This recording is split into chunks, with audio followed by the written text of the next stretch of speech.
તો આજે બજેટ રજૂ કરવામાં આવ્યું છે। નાણામંત્રી નિર્મલા સીતારમણે બજેટ રજૂ કર્યું છે। રાજ્યોને વ્યાજ મુક્ત લોન આપવામાં આવશે તેવી વાત કરવામાં આવે છે। અનુમાનથી વધુ આવક ની વાત કરવામાં આવે છે। તો આ સાથે રાજકીય કોષીય નુકસાન જીડીપી 5.8%, ટેક્સથી 26.2 લાખ કરોડની આવકનું અનુમાન લગાવવામાં આવી રહ્યું છે। નાણામંત્રી નિર્મલા સીતારમણ દ્વારા આ પ્રકારની વાત કરવામાં આવે છે। 7 લાખ સુધીની આવકને કર મુક્ત કરવામાં આવે છે। તો 7 લાખની આવક સુધી કોઈ પણ પ્રકારનો ટેક્સ નાગરિકને ચૂકવવો નથી પડતો, ત્યારે છેલ્લા 10 વર્ષમાં ટેક્સ કલેક્શન 3 ગણું વધી ગયું છે। આ સાથે કર માળખામાં પણ આજના બજેટમાં કોઈ પણ પ્રકારનો ફેરફાર કરવામાં આવ્યો નથી। પ્રત્યક્ષ કે પરોક્ષ વેરામાં કોઈ ફેરફાર કરવામાં આવ્યો નથી। આવકવેરાના સ્લેબમાં પણ કોઈ ફેરફાર કરવામાં આવ્યો નથી। આજે નાણામંત્રી સીતારમણ દ્વારા બજેટ રજૂ કરવામાં આવ્યું છે, જેમાં બજેટમાં કરદાતાઓને કોઈ પણ પ્રકારની રાહત આપવામાં આવી નથી। 7 લાખ સુધીની આવકને કર મુક્ત કરવામાં આવે છે। તો 7 લાખની આવક સુધી કોઈ પણ પ્રકારનો ટેક્સ ચૂકવવો નહીં પડે। તો છેલ્લા 10 વર્ષમાં ટેક્સ કલેક્શન 3 ગણું વધી ગયું છે।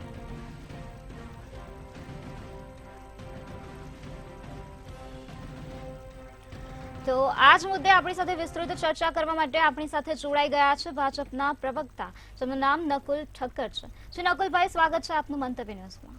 નમસ્કાર, મંતવ્યના સર્વે દર્શકોને અમારા તરફથી રામ રામ। જી શ્રી નકુલભાઈ, આજે બજેટ રજૂ કરવામાં આવ્યું છે, તેનું આપની શું પ્રતિક્રિયા છે? આજનું જે બજેટ હતું, જે અગાઉથી જ માનનીય નરેન્દ્રભાઈ મોદીજી અને નિર્મલા સીતારમણજીએ પહેલેથી જ જણાવ્યું હતું કે આજનું બજેટ જે વચગાળાનું બજેટ છે, ઇન્ટરિમ બજેટ છે, એટલે આમાં કોઈ મોટા જે લુભામણી જાહેરાતો કે કરવામાં નહીં આવે। કારણ કે આપણે સૌ જાણીએ છીએ કે નરેન્દ્રભાઈ જે છેલ્લા 24 વર્ષથી આપણા પહેલા ગુજરાતમાં અને પછી અત્યારે ભારત દેશમાં એક સર્વોચ્ચ પદે રહી રહ્યા છે, તો એ હંમેશા લોક નેતા રહ્યા છે, કે નથી કે ઇલેક્શન ઓરિએન્ટેડ પોલિટિક્સ એમનું નથી રહ્યું। તો આપણને બી પહેલેથી જણાવવામાં ખ્યાલ જ હતો કે આ પોલિટિક્સ બજેટ નથી આવવાનું, પીપલ ઓરિએન્ટેડ બજેટ આવવાનું છે। એનું રીઝન એવું છે કે એ અત્યારે પોતે ભારતના વડાપ્રધાન છે, નથી કે કોઈ ભાજપના નેતા, સર્વોચ્ચ નેતા નથી। તો એ કન્સિડર કરીને એમને જે બજેટ આપ્યું છે એ જ કોઈ લોભામણી જાહેરાત વગર જે 2047માં એક આપણું ટાર્ગેટ મૂક્યો છે ગવર્મેન્ટે કે વિકસિત ભારત આપણે બનાવવું છે, ડેવલપ કન્ટ્રી। તો ડેવલપ કન્ટ્રી બનાવવા માટેનો રોડમેપ છે એ આ બજેટમાં, જે અમૃતકાળનું જે બીજું બજેટ છે એમાં આપણે જોઈ શકીએ છીએ કે કઈ રીતે આ રોડમેપ થ્રુ આપણે 2047 સુધી, જ્યારે આઝાદીના 100 વર્ષ પૂરા થઈ રહ્યા છે, ત્યારે આપણે કઈ રીતે ભારતને વિકસિત ભારત બનાવી શકીએ, એ રિગાર્ડિંગનું રોડમેપ રજૂ કરતું આજનું બજેટ છે।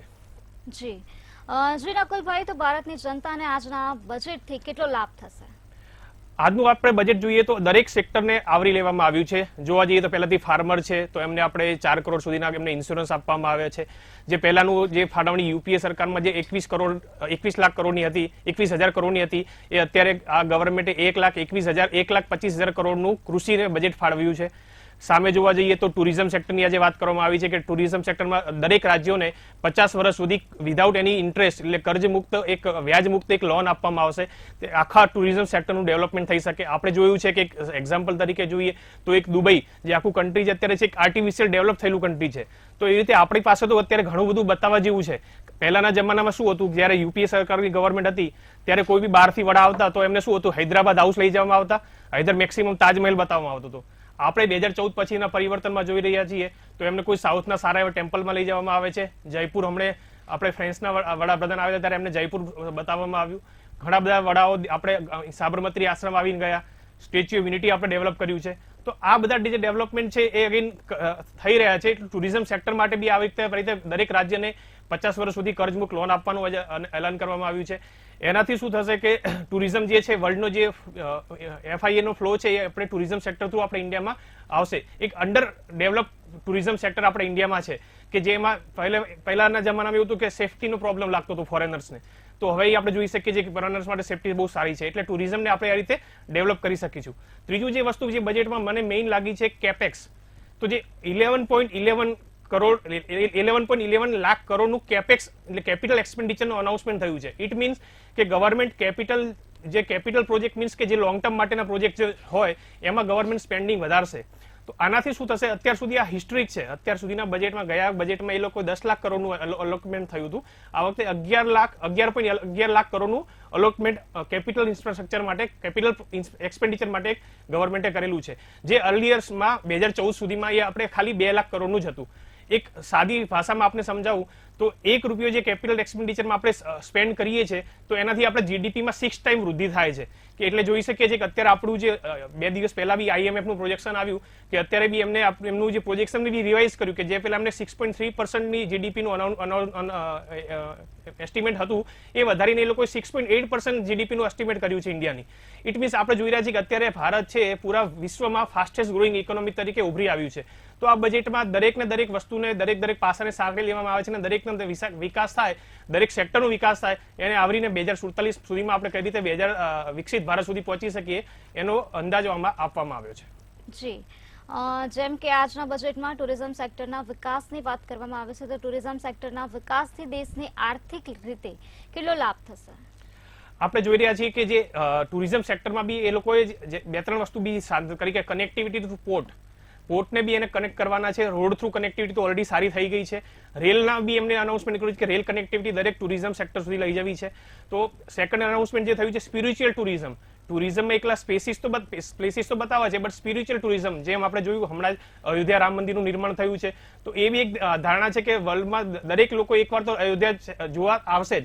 તો આ જોવા જઈએ છે કે આપણને એવું લાગ્યું છે કે બહુ મોટો જે ફ્લો છે કે જે અત્યાર સુધી ભારત છે ભારતની જે બ્યુટી છે અત્યાર સુધી બહાર નથી આવી, એ આ બધા અનાઉન્સમેન્ટના કારણે ટુરિઝમ સેક્ટરનું એક બહુ જ મોટો બેનિફિટ થવા જઈ રહ્યો છે.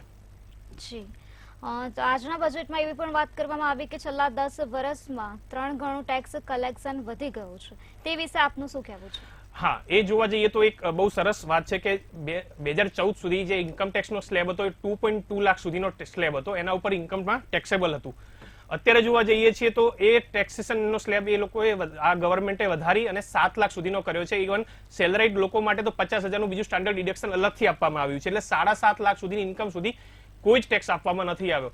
છતાં બી જોવા જેવી વાત એ છે કે આટલો ટેક્સ સ્લેબ વધ્યો છે છતાં બી પહેલાના 2014 સુધી 3.1 કરોડ ઇન્કમ ટેક્સ રિટર્ન ફાઇલર્સ હતા ખાલી, જે અત્યારે વધી અને રફલી 8 કરોડ લોકો જે ઇન્કમ ટેક્સ રિટર્ન ફાઇલ કરતા થઈ ગયા છે.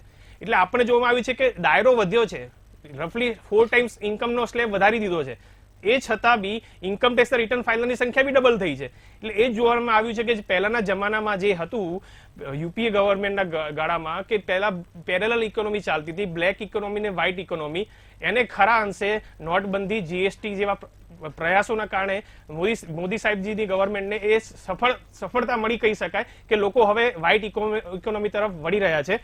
બીજું એવું છે કે જે ડાયરેક્ટ ટેક્સ કલેક્શન, બીજું બી ફાઇલર્સ તો વધ્યા છે, પણ સાથે સાથે આપણે જોવા જઈએ છીએ તો પહેલાના જમાનામાં યુપીએ વખતે જે ટેક્સ કલેક્શન હતું એના કરતા અત્યારે 160 ટાઈમ્સ ટેક્સ કલેક્શનમાં વધારો થયો છે.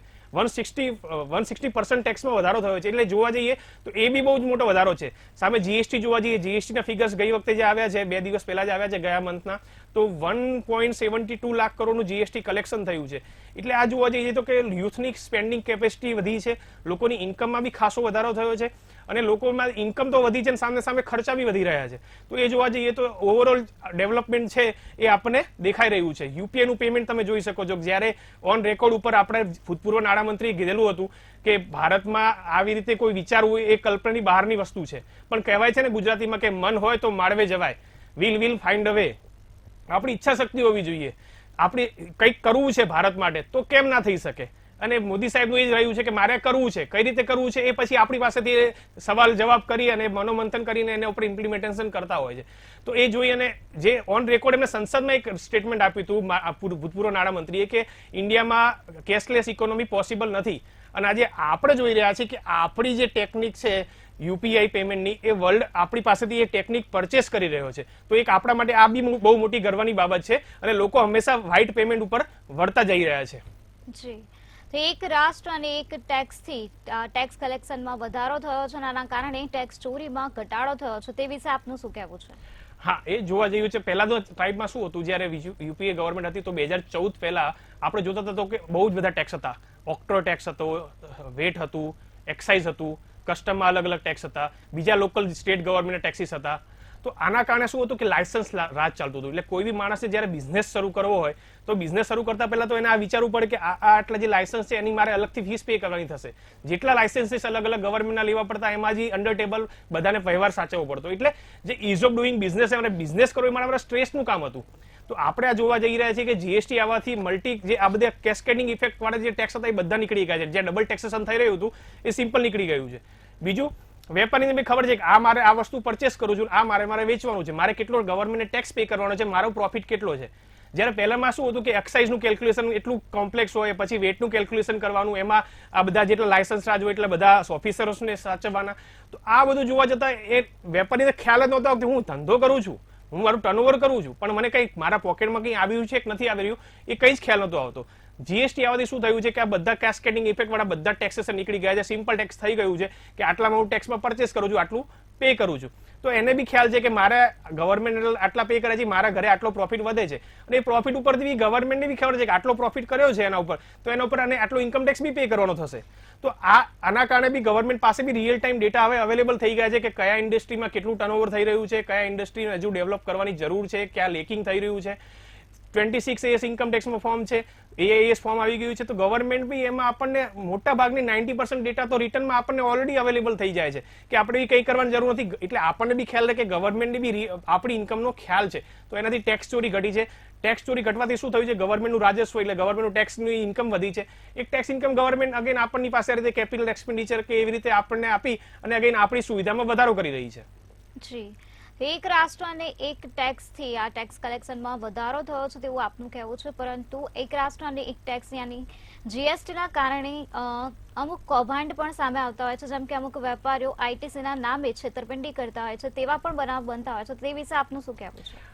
એ જો અમુક લેભાગીઓ હોય છે, જ્યાં સારું કામ થતું હોય છે ત્યાં આવી રીતે કોઈ લેભાગીઓ આવી જ જતા હોય છે. બટ એક વસ્તુ આમાં એવી છે કે જે આઈટીસીનું જે સ્ટ્રક્ચર ગવર્મેન્ટે ડેવલપ કરેલું છે, બરાબર છે, તો એમાં જે ફેક આઈટીસી છે હવે લેવી નથિંગ ટુ ઇમ્પોસિબલ થઈ ગઈ છે કે ફેક બિલિંગના જે કામો થતા, કારણ કે એમની પાસે ગવર્મેન્ટે એઆઈ ડેવલપ કરેલું છે, આર્ટિફિશિયલ ઇન્ટેલિજન્સ એ આખું નેટવર્ક ડેવલપ કરી દે છે. એટલે જ આપને બી ખ્યાલ હશે કે ન્યૂઝમાં આવતું છે કે આટલા કરોડની આઈટીસી પકડાઈ, આટલા કરોડની આઈટીસી પકડાઈ, અને એને રૂલ્સ બી એવા માંગ્યા છે કે બનાવ્યા છે ગવર્મેન્ટે કે જો ફેક આઈટીસી વાળા લોકો પકડાય, જે સેલ્સ દેને બિલ બનાવ્યા છે એ તો ગુનેગાર છે જ, પણ જે લોકોએ બી ખોટા બિલો બી લીધા છે એને બી એટલો જ ગુનેગાર છે, અને એને બી જીએસટી પે કરવા માટે ગવર્મેન્ટે લાયબલ ગણાવી છે. એટલે આમ જોવા જઈએ તો આવા કડક કાયદા અને એમની જે એઆઈની જે સિસ્ટમ છે એના હિસાબે જે હવે ફેક બિલિંગના કામો કરવા એ બહુ જ ઇમ્પોસિબલ જેવા થઈ ગયા છે.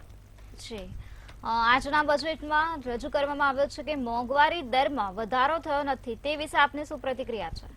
મોંઘવારી દરની વાત કરું તો મને ધ્યાન છે કે જ્યારે હું સ્ટડી કરતો હતો પોતે, જ્યારે મારા ફાધરે એક લોન લીધી હતી હાઉસિંગ લોન, તો એમને જ્યારે હાઉસિંગ લોનનો રેટ હતો એ 13% રેટ ઉપર હતો. એટલે આપણે સૌ કોઈ જાણીએ છીએ કે હાઉસિંગ લોન ઇન્ટરેસ્ટ રેટ કોઈ બી કઈ રીતે નક્કી થતા હોય છે, તો ઇન્ફ્લેશનથી નક્કી થતા હોય છે.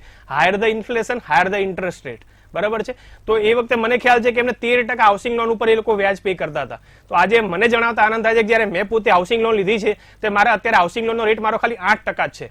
એ સામે સૂચવે છે કે અત્યારે ઇન્ફ્લેશન રેટ ડાઉન છે, તો જ મને મારી હાઉસિંગ લોન છે એ લોઅર ઇન્ટરેસ્ટ રેટ ઉપર મળી રહી છે. એ સાથે સાથે ઇન્કમ ટેક્સમાં બી આપણને 2 લાખ રૂપિયા સુધીની જે હાઉસિંગ લોન ઇન્ટરેસ્ટનું અલગથી બાદ મળે છે, 1.5 લાખ સુધીનું આપણે પ્રિન્સિપલ પે કરી છે તો એ બી હાઉસિંગ લોનમાં બાદ મળે છે. એટલે અલગ અલગ બેનિફિટ્સ છે એ આપણે જોવા રહી છે. બીજી એક વસ્તુ આપણે, સોરી ટુ ઇન્ટરપ્ટ, બીજી વસ્તુ આપણે જણાવું કે છેલ્લા 3 વર્ષમાં આપણે જોવા જઈએ તો કોરોના કાળ આવી ગયો. જી નકુલભાઈ, હું 1 મિનિટ તમને રોકવા માંગીશ. આપણી સાથે વિસ્તૃત ચર્ચા કરવા માટે આપણી સાથે અશોકભાઈ પંજાબી, કોંગ્રેસ પ્રવક્તા જોડાઈ ગયા છે. જી, આપનું સ્વાગત છે મંતવ્ય ન્યૂઝમાં. તો જી અશોકભાઈ, હું તમને પૂછવા માંગીશ કે આજે બજેટ રજૂ કરવામાં આવ્યું છે, તેને લઈને આપની શું પ્રતિક્રિયા છે? હેલો જી, બોલો, અનમ્યુટ કરો. જી અશોકભાઈ, મારો અવાજ આવી રહ્યો છે તમારી સુધી? હેલો જી, હેલો. હાજી બોલો. અશોકભાઈ, મારો અવાજ પહોંચી રહ્યો છે તમારી સુધી? તમારો અવાજ સંભળાય છે, મારી અવાજ સંભળાય છે તમને? જી જી, આપનો અવાજ આવી રહ્યો છે સર. જી, હું તમને પૂછવા માંગીશ કે આજે બજેટ રજૂ કરવામાં આવ્યું છે, તેને લઈને આપની શું પ્રતિક્રિયા છે?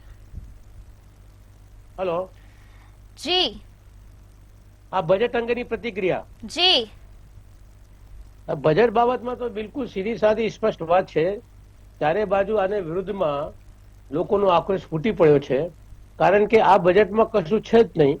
આ બજેટમાં જનતા માટે કશું વ્યવસ્થા, કશું વ્યવધાન કરવામાં નથી આવ્યા.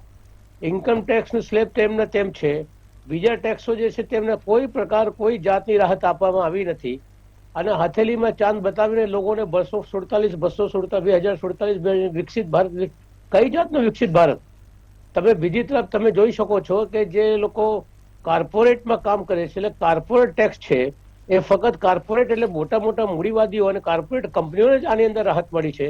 એટલે 2047માં તમે શું કરવા માંગો છો? આવું વિકસિત ભારત થશે? એટલે તમે એમ માનીને ચાલી રહ્યા છો કે આ ચૂંટણી આવશે એટલે અમને તો 400 થી વધુ વોટ મળી જવાના છે, પછી ચિંતા શાની? એટલે મન ફાવે એવી રીતે વ્યવહાર કરો, અમે જીતવાના તો છે જ. જેવી રીતે આપ જાણો છો કે રાજસ્થાન અને મધ્યપ્રદેશમાં સિલિન્ડર જે છે 450 માં અને ગુજરાતમાં 1100 મળે છે. ગુજરાતમાં 156 જી સીટો સર, હું મળી જાય આપને છે, પછી રોકવા ચિંતા માંગીશ. જી જી જી સર. भारत की यंग एस्पिरेशंस का प्रतिबिंब है। बजट में दो महत्वपूर्ण निर्णय ले गए हैं। रिसर्च और इनोवेशन पर 1,00,000 करोड़ रुपए का फंड बनाने की घोषणा की गई है। बजट में स्टार्टअप्स को मिलने वाली टैक्स छूट के विस्तार का भी ऐलान किया गया है।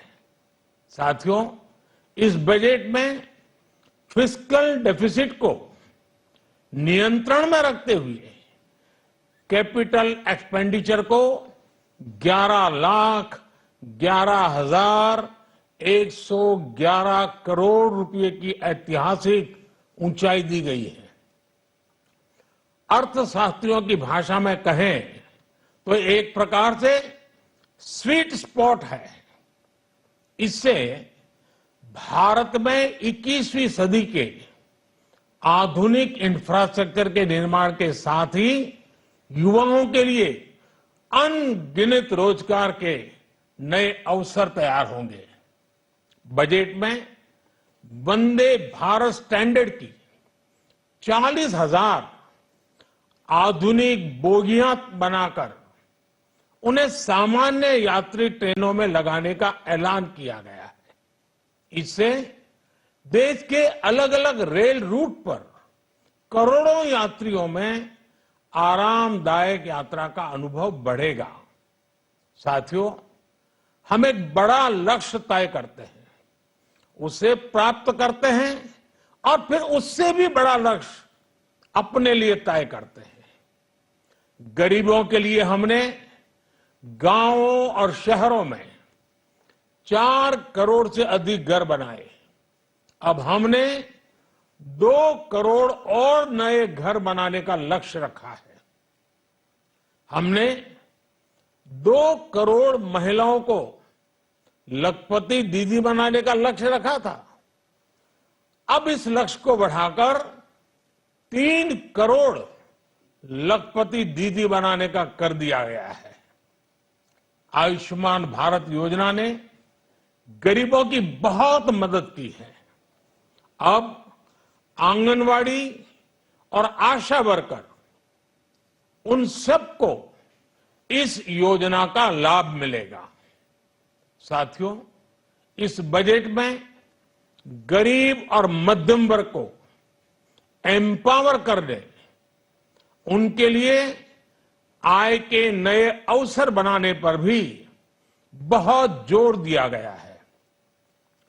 रूफटॉप सोलर अभियान में 1 करोड़ परिवारों को सोलर रूफटॉप के माध्यम से मुफ्त बिजली प्राप्त होगी। इतना ही नहीं, सरकार को अतिरिक्त बिजली बेचकर लोगों को 15 से 20 हजार प्रति वर्ष की आय भी होगी और ये हर परिवार को होगी। साथियों, आज जिस इनकम टैक्स रेमिशन स्कीम की घोषणा की गई है, उससे मध्यम वर्ग के करीब 1 करोड़ लोगों को बड़ी राहत मिलेगी। पिछली सरकारों ने सामान्य मानवी के सिर पर दशकों से ये बहुत बड़ी तलवार लटका कर रखी थी।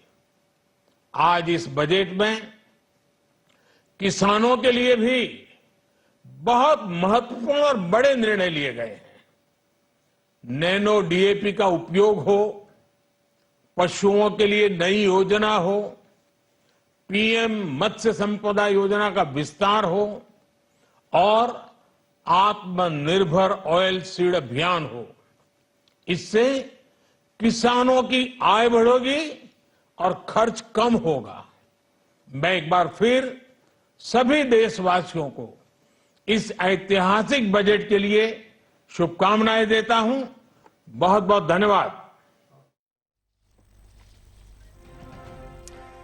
તો આજે પીએમ નરેન્દ્ર મોદીએ આજના બજેટને લઈને પ્રતિક્રિયા આપી છે, જેમાં તેઓએ કહ્યું કે યુવાઓ માટેના રોજગારના અવસર ઊભા કરવામાં આવશે. વંદે ભારત ટ્રેનથી રેલ યાત્રીઓને લાભ થયો છે. ગરીબો માટે 2 કરોડ મકાન બનાવવામાં આવશે તેવી રજૂઆત આ બજેટમાં કરવામાં આવી છે. આ સાથે સ્ટોક માર્કેટમાં કોઈ પણ પ્રકારની મોટી સંભાવનાની અસર જણાઈ નથી. તો 2 કરોડ મહિલાઓને લખપતિ દીદી બનાવવાનો પણ લક્ષ્યાંક રજૂ કરવામાં આવ્યો છે. આંગણવાડીને 2.0 ની આગળ ધપાવીશું. તો આજે નિર્મલા સીતારમણ દ્વારા બજેટને રજૂ કરવામાં આવ્યું, જેને લઈને પ્રધાનમંત્રી નરેન્દ્ર મોદીની હાલ આ પ્રકારની પ્રતિક્રિયા સામે આવી છે, જેમાં જણાવ્યું છે કે યુવાઓ માટે રોજગારનો અવસર રજૂ કરવામાં આવ્યો છે. આ વિકસિત ભારતની હરણફાળ છે. ઉર્જા સુરક્ષા પર ભાર મૂકી રહી છે અમારી સરકાર. આંગણવાડીને 2.0% આગળ ધપાવીશું.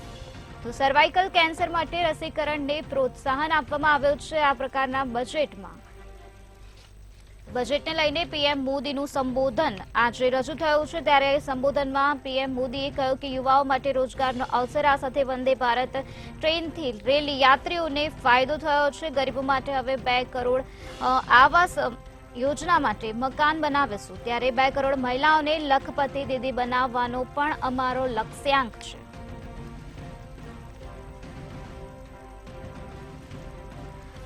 નાણામંત્રી નિર્મલા સીતારમણે 2024થી 2025નું બજેટ રજૂ કર્યું છે. ત્યારે આ બજેટને લઈને પીએમ મોદીનું હાલ સંબોધન હતું, જેમાં આ વિકસિત ભારતનું બજેટ છે તેવું પીએમ મોદીએ નિવેદન આપ્યું છે. ઉર્જા સુરક્ષા પર ભાર મૂકી રહી છે અમારી સરકાર. ત્યારે પાછળ રહેલા જિલ્લાઓના વિકાસ પર ભાર મૂકવામાં આવ્યો છે. આંગણવાડીને અમે 2.0 આગળ ધપાવીશું. તો આ સાથે ગરીબો માટે 2 કરોડ મકાન બનાવવાનો પણ અમારો લક્ષ્યાંક છે. તેમજ 2 કરોડ મહિલાઓને લખપતિ દીદી બનાવવાનો પણ અમારો લક્ષ્યાંક છે. તો ટુરિઝમ અને ગ્રીન એનર્જી સેક્ટર પર રોકાણકારો નજર રાખે છે. રિસર્ચ એનાલિસ્ટ મુજબ લક્ષદ્વીપમાં નવા ડેવલપમેન્ટ થશે, ત્યાં નવી હોટલ્સ બનશે. તો આ સાથે 40,000 general rail coach Vande Bharat જેવા હશે, જેમાં બ્લુ ઇકોનોમી 2.0 હેઠળ નવી સ્કીમ શરૂ કરવામાં આવશે. ઇલેક્ટ્રિક વાહનોને પ્રોત્સાહન આપવામાં આવશે. 50 વર્ષ માટે 1 લાખ કરોડ રૂપિયાની વ્યાજ મુક્ત લોન આપવામાં આવશે.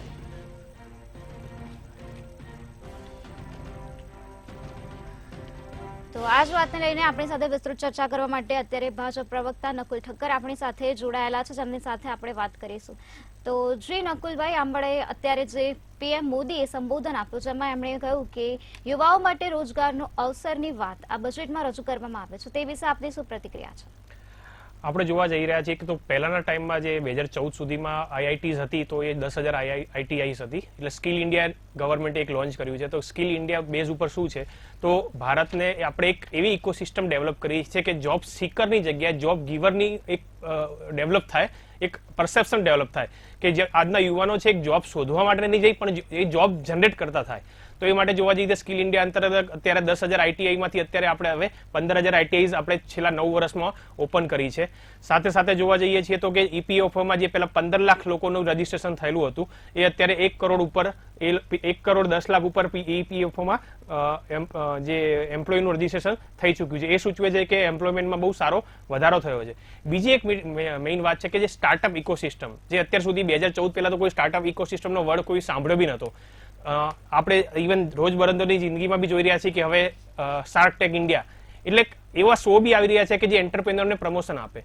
એક આપને વાત એક બતાવતા બી આનંદ થાય છે કે એક યુનિકોર્ન મીન્સ વોટ કે જેનું વેલ્યુએશન છે એ $1 બિલિયન કરતા વધારે હોય.